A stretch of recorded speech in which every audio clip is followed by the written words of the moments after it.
தென்பெண்ணை ஆற்றில் ஏற்பட்டுள்ள வெள்ளப்பெருக்கால் கடலூர், விழுப்புரம் மாவட்டங்கள் மிகப்பெரிய அளவில் சேதத்தை சந்தித்துள்ளன.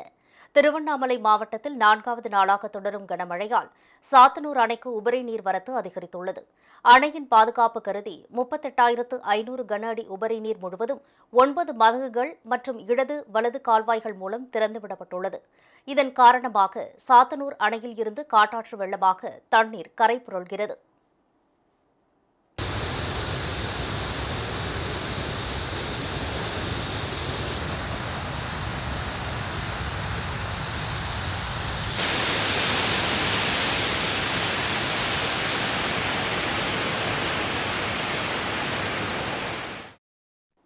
ஆர்ப்பரித்து ஓடும் தென்பெண்ணை ஆறு செல்லும் வழியெல்லாம் சேதத்தை ஏற்படுத்தி வருகிறது.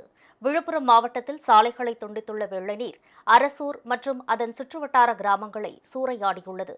வெள்ள பாதிப்புகளை அதிகாரிகளோ ஆளும் தரப்பினரோ எட்டிக்கூட பார்க்கவில்லை என கூறி பாதிக்கப்பட்ட மக்கள் தேசிய நெடுஞ்சாலையில் அமர்ந்து போராட்டத்தில் ஈடுபட்டனர். அரசூர் சுற்றுவட்டார பகுதியில் சேர்ந்த மலட்டாறு எண்ணெய் ஆற்று தண்ணி அதிகமாக சேதாரம் அடைந்து இதுவரைக்கும் எம்எல்ஏவோ கலெக்டரோ எந்த அதிகாரியும் வரல. இதே எல்லாருக்கும் வீடு எல்லாருக்குமே இழந்திருக்குது. ரோடு சுத்தப்பட்ட கிராமங்கள் அனைத்துமே பாதிக்கப்பட்டிருக்குது. இதுவரைக்கும் ஒரு அதிகாரியோ எந்த எம்எல்ஏவோ யாருமே வரல. இதுக்கான நடவடிக்கை யாரும் ஒரு ஆறுதல் சொல்றதுக்கு கூட ஒரு அத்தவர் கூட வரல. அரசூர் அருகே தென்பெண்ணை ஆற்றில் வெள்ளப்பெருக்கு ஏற்பட்டுள்ள நிலையில் அதன் கரையோரம் புதிதாக கட்டப்பட்டு வரும் வாராகியம்மன் கோவிலின் ஒரு பகுதி இடிந்து ஆற்றில் விழுந்தது.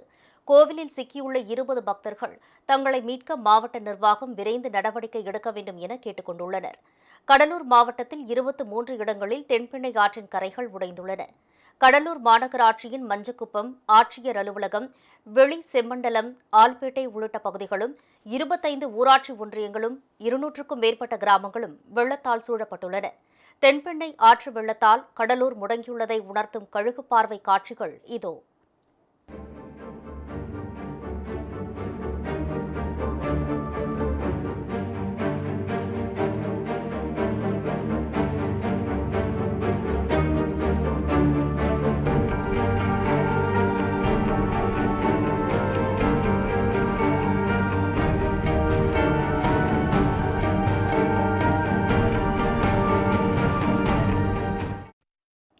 இதேபோல் சாத்தனூர், வீடூர் அணைகள் திறப்பால் புதுச்சேரியில் தென்பெண்ணை மற்றும் சங்கராபரணி ஆறுகளில் வெள்ளப்பெருக்கு ஏற்பட்டுள்ளது.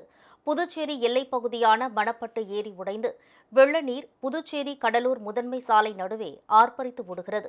இதனால் கடலூருக்கும் புதுச்சேரிக்கும் இடையே ஊர்திகள் செல்ல முடியாத நிலை ஏற்பட்டுள்ளது. இருசக்கர ஊர்தி ஓட்டிகள் தங்களது ஊர்திகளை வெள்ளத்தை கடந்து போராடி தள்ளிச் செல்லும் அவலம் ஏற்பட்டுள்ளது.